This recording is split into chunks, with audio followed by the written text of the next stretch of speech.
Posso, Moretti amada, Delano amado, eu peço desculpas primeiramente o tom de voz, é só por conta de eu estar sendo medicado há mais de 1 hora para uma cefaleia renitente, mais de 1 hora não, há 2 horas, mais de 2 horas. 2 horas mais ou menos agora, né? Uma cefaleia renitente que tem me abatido nesse horário sempre. Então, nada com o grupo, nem estou psicologicamente ruim ou me sentindo infeliz. A gente confunde, não é? Felicidade na nossa cultura com bem-estar físico. A gente confunde a bliss, que é bem-aventurança, com a satisfação do corpo e dos sentidos. Pode vir em geminação aos prazeres físicos e muito frequentemente está na contramão da satisfação do corpo, mas não necessariamente na contramão. Já começo a entrar aí no que Moretti falou, certíssimo que ela disse. No Renascimento, foi exatamente no Renascimento, principalmente com René Descartes. Isso é quase vamos dizer, eu acho que eu posso falar que é um consenso entre filósofos da ciência e entre filósofos da espiritualidade. É interessante que tanto cientistas materialistas como cientistas espiritualistas concordam com isso, que naquele momento a ciência abandonou a religião. Alguns considerando os ateus materialistas que foi o abandono da loucura, religião como um caminho errado de perceber e interpretar a realidade, ou um caminho fantasioso, infantil e primitivo. E os espiritualistas entenderam essa cisão exatamente como Moretti apresentou, deixando a desejar. Ela não falou exatamente isso, mas deu a entender que é a opinião dela, lógico, isso eu não tenho dúvida. Deixando a desejar, porque não se pode separar a espiritualidade de razão. A espiritualidade e a fé jamais denegam os raciocínios lógicos, ou não pode denegar.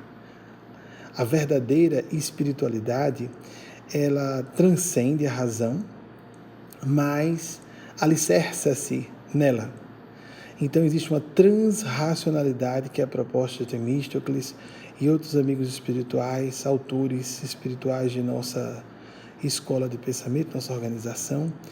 E o que pareceu contradizer na Solene, e talvez Moretti tenha provocado, então aqui vamos elucidar o que a gente quis dizer, é que a Igreja Católica sempre procurou o respaldo da ciência, apesar de ao modo dela. Então, quando foi feito as pesquisas de transcomunicação, a Igreja procurou estudos nessa área. Por exemplo, a parapsicologia, ela quer usar a parapsicologia para dizer que os fenômenos espirituais não são, por exemplo, os mediúnicos, não são autênticos, são fenômenos do inconsciente ou da subconsciência ou de faculdades não utilizadas do próprio cérebro humano. Então vejam que contradição terrível, né? que completa hipocrisia usar a ciência mais materialista, para negar o que seria interessante para eles. Só que os melhores, os mais cultos, instruídos católicos aceitam a ciência, e o Vaticano chegou a publicar no Observatório Romano, que é uma espécie de diário oficial do Vaticano, que os católicos que não fossem dotados de mediunidade poderiam consultar médiums para falar com seus entes queridos em caso de necessidade, mas desde que não houvesse abuso. É a orientação que nós temos também. Ou seja, a Igreja Católica é um ambiente cheio de contradições, mas o que Moretti falou, que na época do Renascimento houve uma cisão, sem dúvida nenhuma. Ela falou sobre o heliocentrismo, e tem uma coisa importante, o surgimento do heliocentrismo foi um debate mais no campo mesmo da ciência e da astronomia, especificamente da astronomia. E o que o Renascimento fez foi até algo mais amplo do que a saída do geocentrismo para o heliocentrismo. Foi a fuga do teocentrismo para o antropocentrismo. Nós saímos da ideia de que Deus era o centro de tudo, mas no mau sentido, Deus como a religião apresentada como dogma absoluto, a religião inquestionável, a única religião, tudo isso é fanático, tudo isso é anti-espiritual. Então, esse teocentrismo que nós vemos agora ainda em califados, a ideia de colocar a visão retrógrada mais fundamentalista e extremista do Corão como sendo a vontade de Deus direta, indiscutível, esse teocentrismo mesquinho, perturbador, diabólico, portanto nada tem a ver com Deus, e sim com a separação, como vem do latim diabolus, separação, para saindo desse teocentrismo para o antropocentrismo.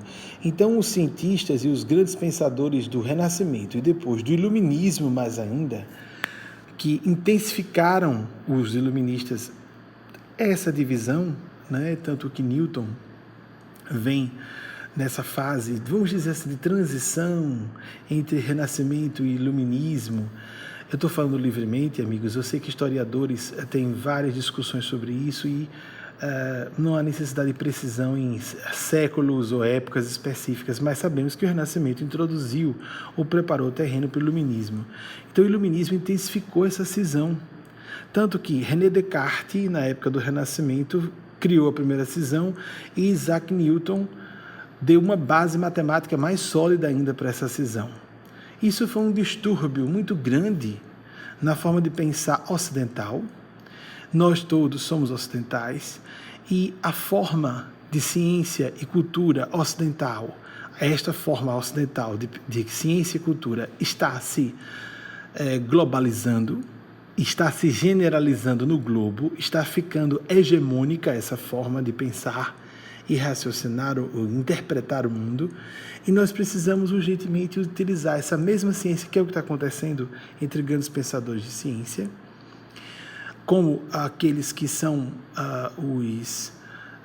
vamos dizer, os que fazem o alicerce da física quântica servir, como também da psicologia transpessoal, da antropologia, da etnologia, de todas as linhas de pensamento que quebram por serem transdisciplinares, por se abstraírem do paradigma newtoniano-cartesiano, esse paradigma da cisão corpo-matéria, religião, ciência, razão, emoção, ou razão-intuição, que seria até melhor dizer, porque envolve sentimento, envolve uma transracionalidade.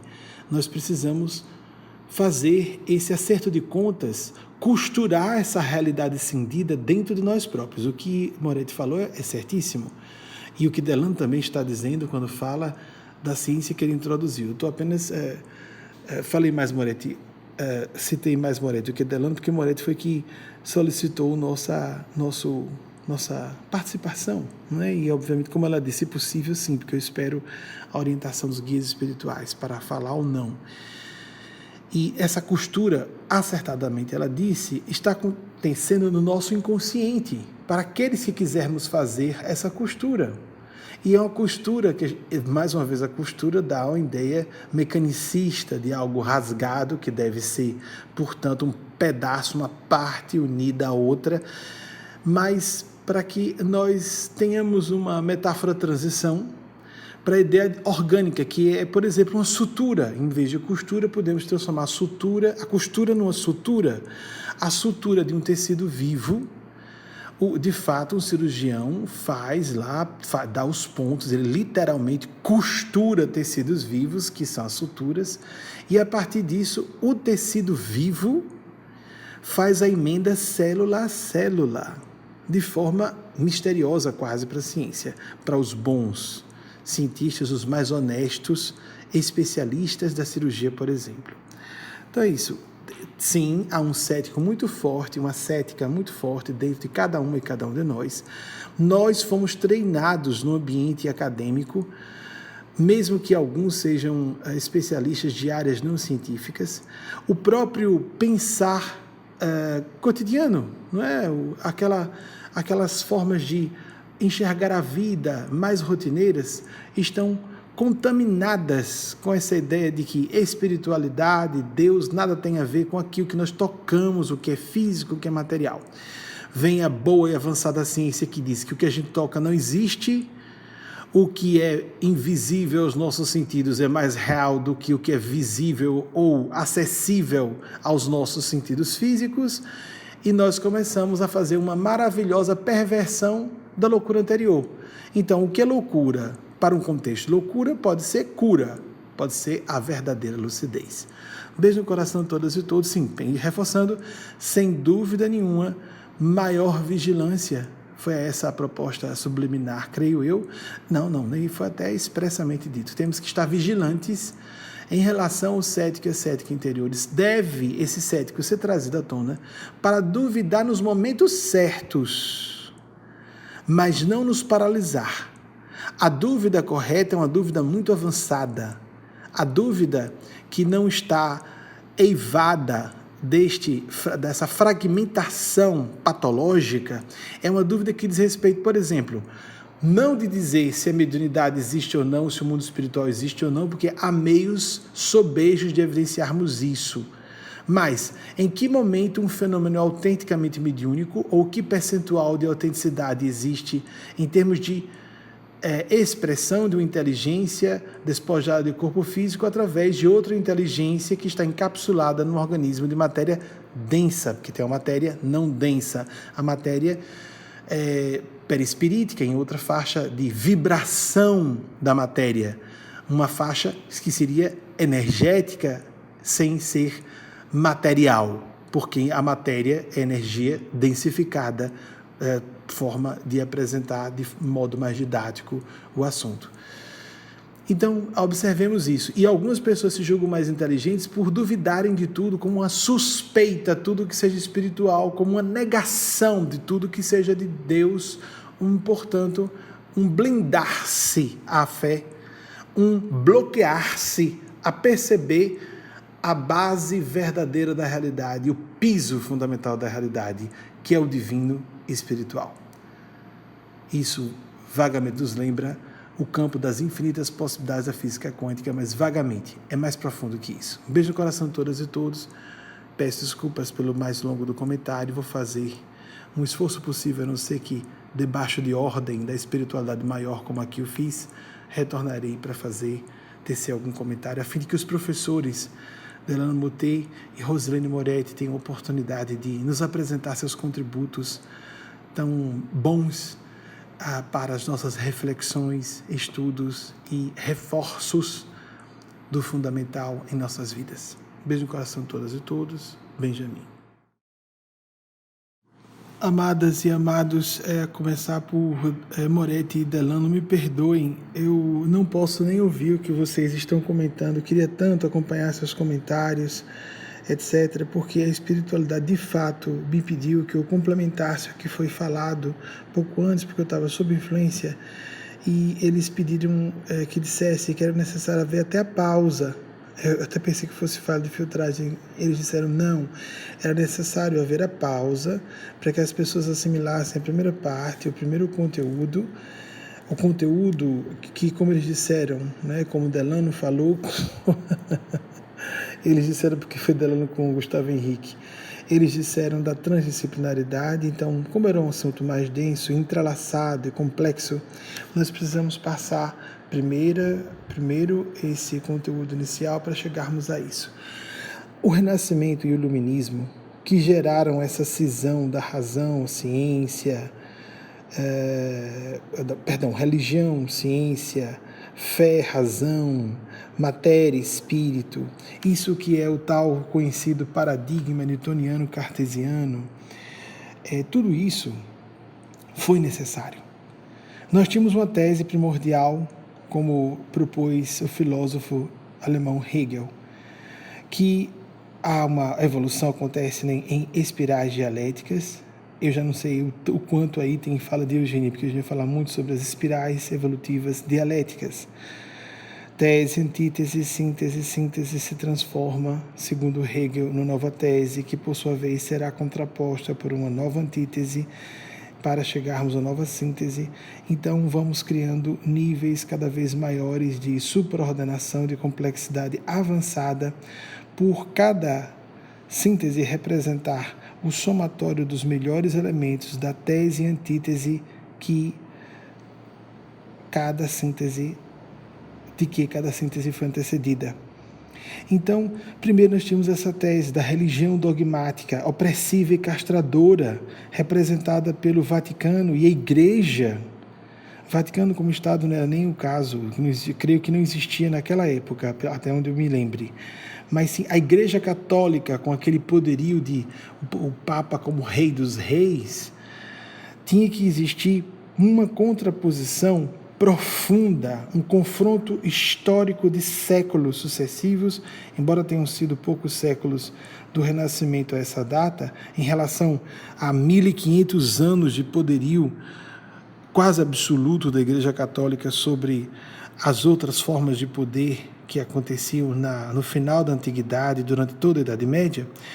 Era necessário ver todo esse confronto que se inclusive infiltrou no nosso inconsciente, para que nós rompêssemos com a religião que nos leva ao fanatismo, que nos leva à hipocrisia, que nos leva à tirania, como existe a tirania política. A religião é um caminho perigoso para a utilização do poder do ser humano sobre o ser humano, porque começa-se a especular, não só se conjectura, como se tem a presunção de que se está agindo em nome de Deus.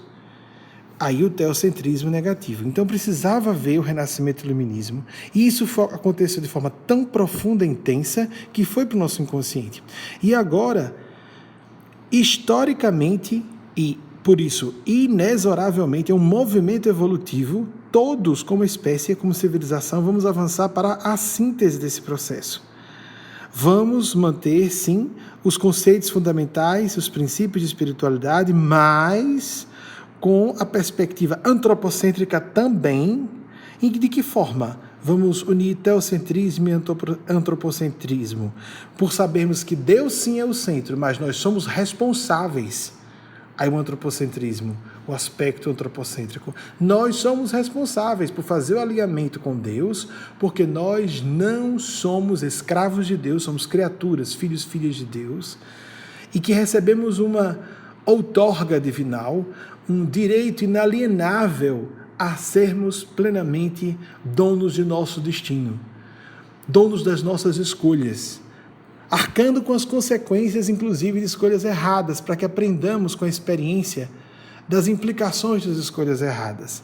Então vai haver uma síntese, saindo da religião dogmática, opressiva, castradora, atravessando a razão cínica, que usa o relativismo para negar tudo que seja espiritual, para colocar os pés no chão, querendo dizer chão apenas matéria física, a fim de que nós cheguemos a uma espiritualidade lúcida, uma espiritualidade com alicerces transracionais, que respeitam a razão, mas vão além dela, que colhe essa espiritualidade, elementos, substratos, raciocínios da ciência, para ir além da ciência também. Então, isso é necessário acontecer, isso vai acontecer na civilização humana, e alguns de nós, por esforço pessoal, conquista pessoal, e, portanto, beneficiando-se antes dos demais, alguns de nós vamos elaborar essa síntese antes, ao nosso modo, cada um ao seu modo. Essa síntese de colocar Deus como centro, mas, ao mesmo tempo, não nos esquecemos que quem se salva é a própria criatura. Como Jesus disse, tua fé te salvou, vai que tua fé te salvou.